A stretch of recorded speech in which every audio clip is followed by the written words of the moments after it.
Understanding the hardware setup is key to ensuring smooth installation process and a reliable monitoring later on.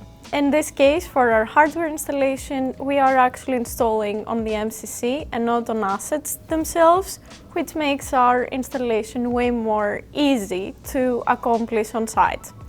Our hardware comes in two different kits. First of all, we have the connectivity kit that includes our gateway, our switch, and our power supply unit.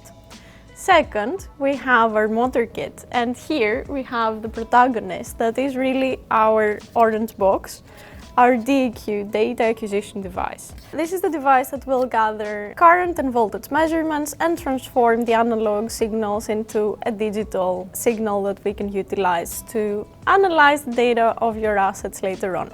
The DAQ gets connected to the CTs, the current transformers, and to the fused voltage terminals that are also part of this kit. The recommendation that we have is to place the connectivity kit at a central location, so in a central MCC in reality. This is important so we can connect multiple motor kits to this connectivity kit.